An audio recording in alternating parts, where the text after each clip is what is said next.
fine. And Okay. it's actually kind of nice. Like, again, I like that you're in your studio, people are actually working, Yep. you're not a content creator. I think does that make sense? Yeah, of course. That's how you know people are are legit. So For sure. it's actually kind of nice. Okay, so now we are live on YouTube. And I'm gonna mute us on, yeah. So we are live today on YouTube with What Are We Building Today? And we're the show where we're the lenders and we're talking with builders and clients to see what's actually being built, not the promo, but what's really happening out there and what you can learn on your individual project. And today I'm excited to introduce you to Brian Zanini from Calhoun Co.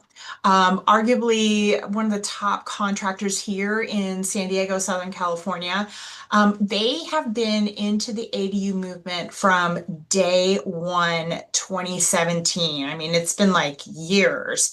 Mhm. And one of the pros that I recommend people go to now, I don't give referral fees. I don't get referral fees. Everybody's got to do a great job. And as I keep talking about, my occupational hazard is bad contractors. So having guys like Brian around and his team are really important. So Brian, tell us about Calhoun Co. and your mission, your vision, everything. Yeah, so I have been my seat at the company. I'm Brian Zanini. My seat at the company is Director of Sales and Marketing.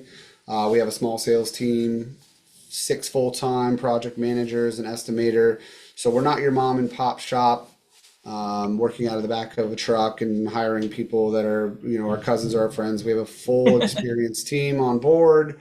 All of our project managers have over 15 years of experience building what we like to build, which is custom homes, small multifamily projects up to like 15 units.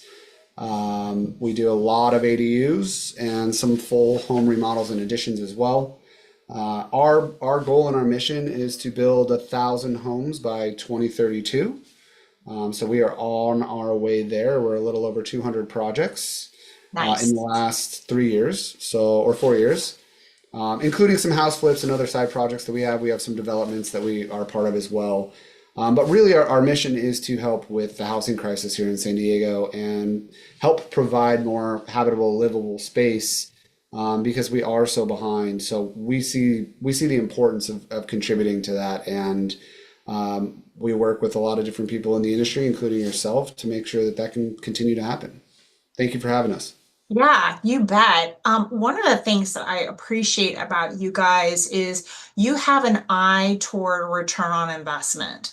And because you're investors yourselves, you help real estate investors, but you also use that eye to help an average homeowner optimize what they're looking to do. Can you talk about how you do that with your clients?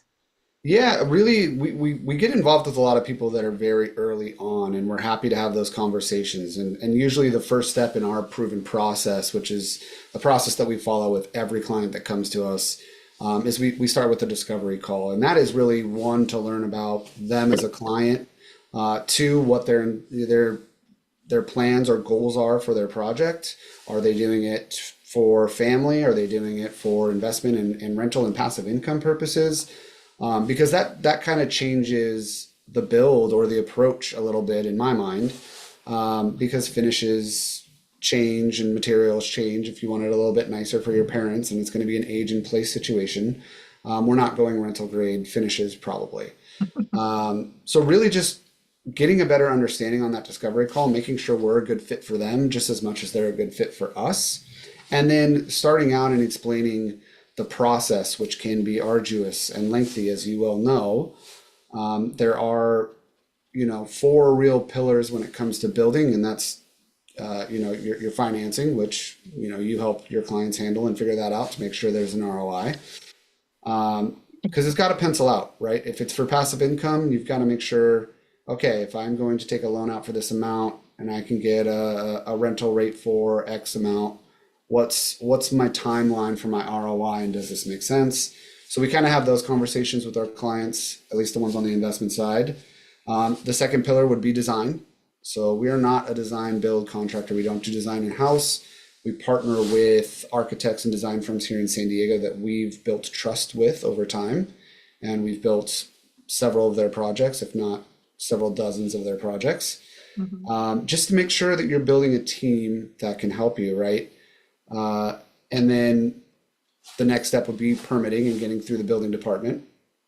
Doesn't matter which municipality you're in San Diego, but there's lots of different ones, and we have experience working with architects that are experts in those municipalities. And then actually building. So yeah, like if you're just getting started and you're looking for kind of a one-stop shop full solution, like you are gonna have to end up dealing with a couple different people to make sure the project is in line with your finance options and also your goals for the project, right? So we like to have those conversations early on. It's not to deter people from building, it's to give people realistic expectations so they don't get started on the beginning phases, which is design and permitting, which can cost anywhere between $20,000 and $40,000, and then get to the point where they have permits in their hand but they can't afford it. Sorry, we've talked about that a lot.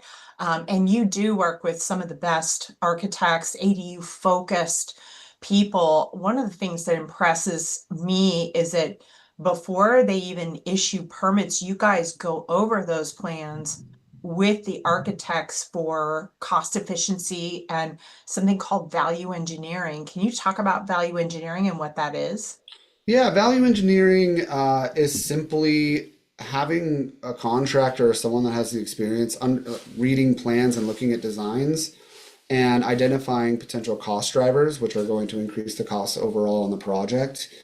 Some of the things that we see sometimes are, as you're designing a space, there's things you might want to keep in mind, like don't put a bathroom in one corner, a bathroom in the opposite corner, and a kitchen in a different corner because now we're running plumbing to three different locations, right? So we like to think about different roof strategies, different framing strategies, really how all the utilities are going to tie into the building.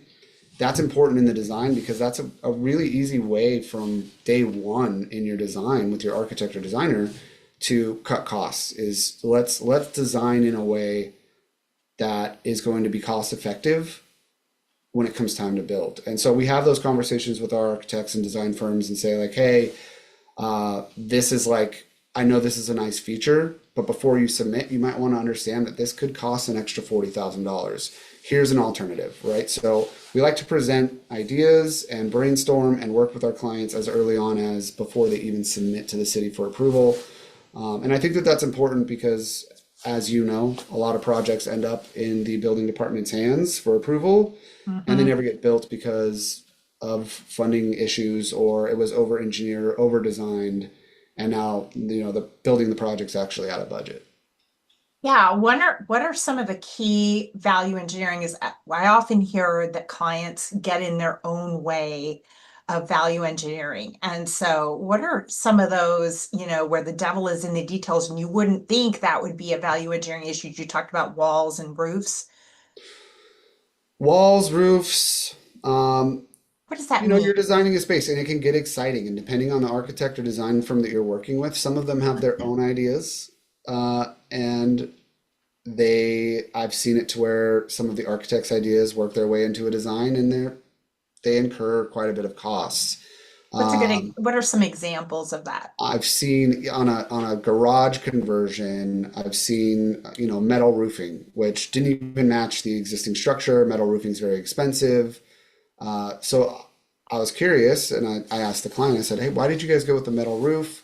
Oh, the architect loves doing, like, he loves putting metal roofs on all of his projects. And it's, well, that's nice, but it's not his money. Let's talk about what the potential cost savings might be if we just do a traditional asphalt roof or a shingle roof. So little things like that, I think clients also get excited about designing a space. So features that look nice or are a would be nice to have feature, it's easy to throw in the design phase without really considering costs and what that's going to cost. So jumping in value engineering is really all about, as a client being open to suggestions and open to input that may change your mind on your final design. But overall, if cost is a big factor in your decision or your ability to actually build the structure, those are conversations you want to have early on. It saves time and money that way. Yeah, one of the things I appreciate about you too is that you can't really see it, but Brian is sitting in Calhoun Coast Design Center where you can feel and touch the different, you're walking on the different floors, seeing how they wear and tear with all these construction guys walking across it, feeling the drawer pulls and the cabinet, how it all feels and looks together. And you've picked out some things that without overwhelming the client is like good value for your money. Um, Absolutely. you told a great story the other day about your worst the situation of value engineering you've ever seen. Will you retell that story? Yeah, of course. Yeah, we had a client, and this is a great example of over engineering or over designing and allowing the architect to have too much say without consulting a contractor or someone that has experience. We got a set of plans. This was a few years ago, and the architect was designing a 1,200 square foot ADU above a three-car garage, so it was two-story. The budget was healthy. It was $600,000. We were able, in a normal case, like that is very doable, depending on the finishes. A lot, but But it's where doable. it's Yeah. a lot, but it's doable. It's a big space. It was nicer finishes. It was for their parents. Yeah. And so when we got to it, when we went out to the site to do a site walk, we realized that the architect had actually placed the structure into a hillside that would have to be excavated. Mm. It would require 12 by 18-foot retaining walls surrounding the building on three sides. And it was 300 yards away from sewer, water, and electrical tie-ins. The closest sewer tie-in was across the street, so it would have required right-of-way work to tie into that. Wow. So the project estimated cost, just for looking at it on a set of plans two-dimensionally, we were like, yeah, we can get this done for your budget. But when we really took a look at the site and realized where the architect had placed it and all the extra site work that was going to be involved, the bid came out to over $1 million, way out of budget.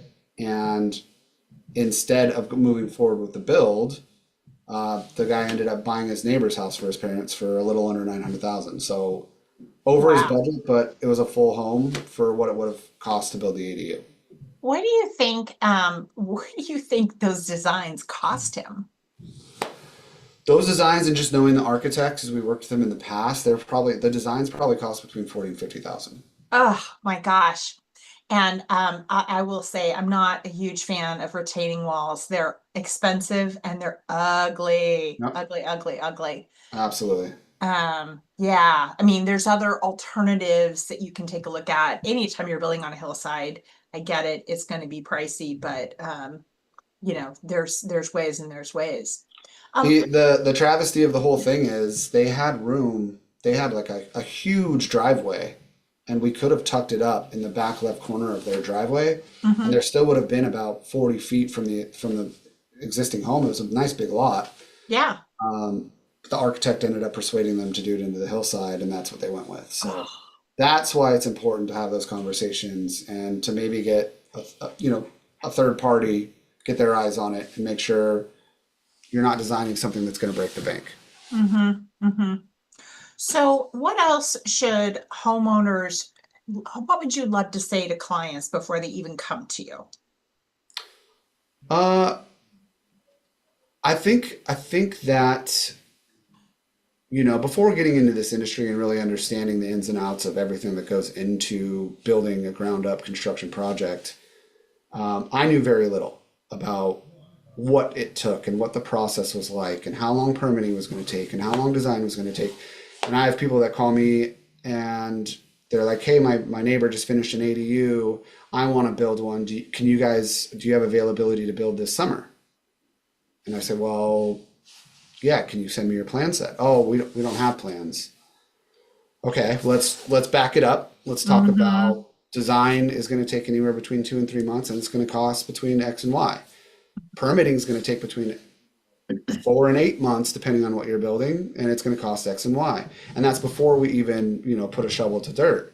And so education, and I think like my biggest advice to anyone who's looking to build or has even a dream of building something on their property is to be as curious as possible, to a point.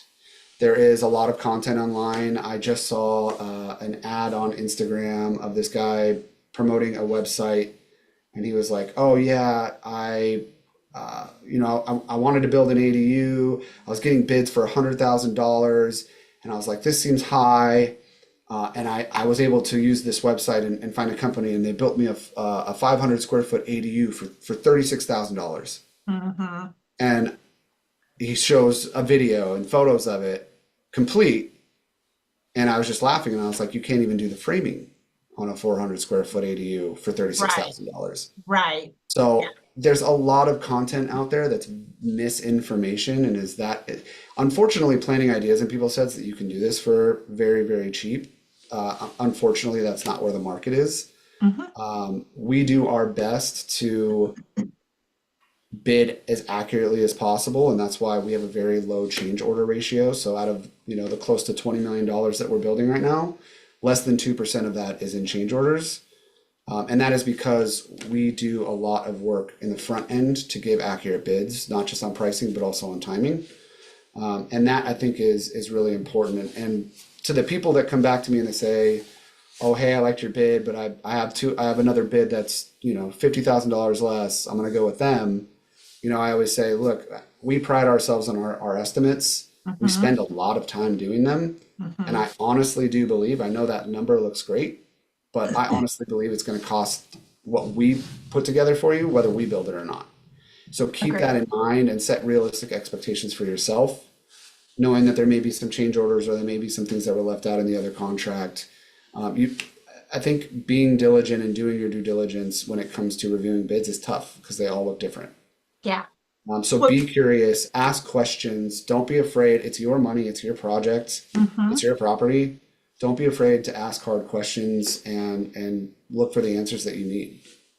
Well, explain for newbies what is a change order because you and I see the change order game Mhm. done by shyster contractors, but what are change orders and how do some bad contractors use them?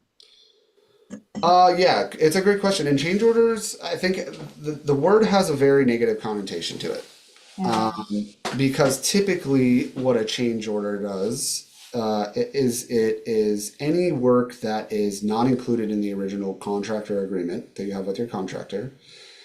So it's a game that some contractors play where they can give you a lower price on paper to get you to sign. And then about halfway through the project, they go, "Oh yeah, and we forgot to mention this has to be done, and it's going to be $50,000." Or yeah, we didn't include this in our original proposal because we weren't sure if it needed to happen, and we didn't want to arbitrarily inflate our pricing. And that's the whole game we have to play is we're working against contractors that are playing this game and then change ordering and adding costs throughout the project. And then sometimes projects end up being more than what we even estimated them for. So Right. that's the negative side to change orders. There are change orders that are cool. Yeah. We Sure. could get towards the end of the project and our clients could say, "Hey, I have a little bit more room in my budget, or I want to I got a upgrade. bonus at work. I want to do Sonos speakers all the way throughout the house, or I want to add a pergola in the backyard, or Mhm. cool features." We want the cool change orders. We want the Right. clients to be able to dictate what change orders are. We don't want to be the ones, sending change orders to our clients. Right. And usually the standard contractor construction bid has language on change orders. And I think that's something to look at, particularly what are your standard bids? How many change orders do you allow?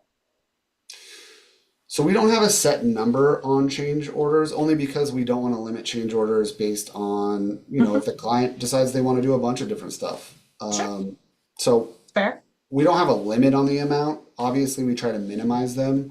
Hmm. Change orders, believe it or not, any contractor who's organized and sticks to a set schedule hates change orders because we have to reschedule our subcontractors or our internal team around what's happening in that change order. So if there's a change in scope, that can delay the project. And as much as I don't think any of our clients want their projects delayed, we also don't want to delay them because that stops us from starting a new project.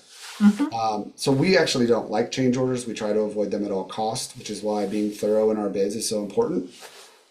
It allows us to try to be proactive when it comes to challenges we might face and be honest about those with our clients. Like, hey, just to let you know, this 50-foot retaining wall that we're putting in is, make sure that's in the other bid that you're looking at because it's Right. $56,000.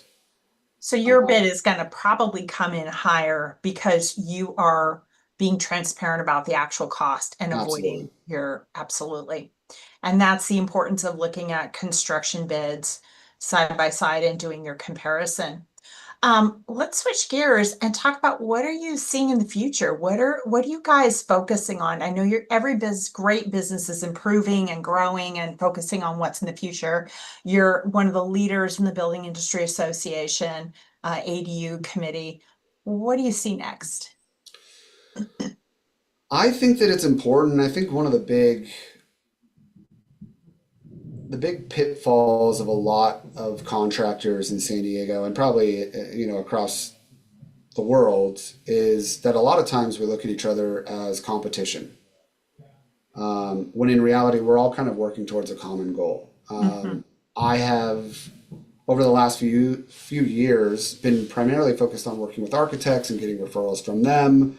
It's a quicker turnaround because they can say, "Hey, I have plans that are a month out from permits," and then we kind of get the ball rolling and it moves very quickly. But also on the other end, like I'm actually doing a podcast this afternoon with Whitney over at Snap ADU, and we're going to talk about how, although on paper and face value we are competitors, we're fighting over builds. We actually work together and partner together, and I think that there needs to be a lot more of that.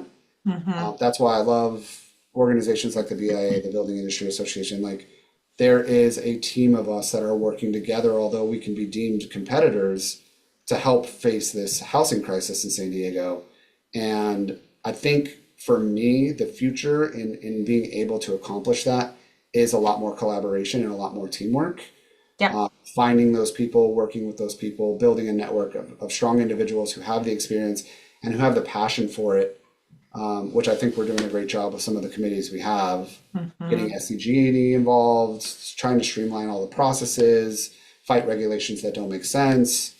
And we're doing that. And I think the future is what we make it at this point with this team. So I'm excited Yeah. about As a lender, it's fun to watch you guys. The top builders always had that growth mindset, which I'm a huge believer in.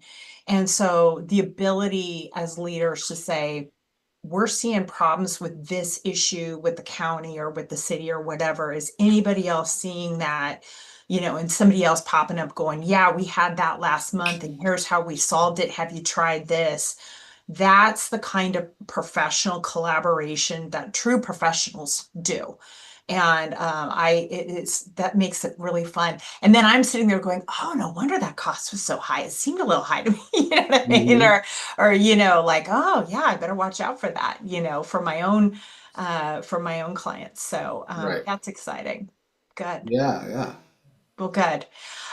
So where are you guys located if people want to call you, stop by, see the design showroom, that kind of thing? You guys are also host a fair number of ADU open houses when you can, when they're available too, right? Yeah, we do ADU events probably once a quarter at our office. Between 50 and 70 people end up showing up. It's a good opportunity to hear from a finance partner of ours, an architect partner of ours, and then talk a little bit about the whole process from start to finish. Some of the pillars that I mentioned earlier on, and just get a better understanding, meet people in the industry that can help you answer questions and just get some real-time answers, right? So those are always fun. You can find those. We usually start advertising those on social media and on our website about a month before. So keep an eye out for that. You can always go to our website, which is calhomeco.com, calhomeco.com, short for California Home Company. There's a construction side to the website because we also do real estate and investment. You can click a link there. You can schedule a call with our team via Calendly. We're happy to talk to anyone that is thinking about building That link will take you straight to a discovery call. You just find time on our calendar, and we can help you answer any questions you might have. Of Sounds great. Thanks, Brian. Thanks for joining us today. course. And reach out to Brian if you're looking at getting started, because that is always the first step. And then you talk to me. So, Awesome. cool. Thanks, Thanks, Brian. Meredith. All right. Have a great day.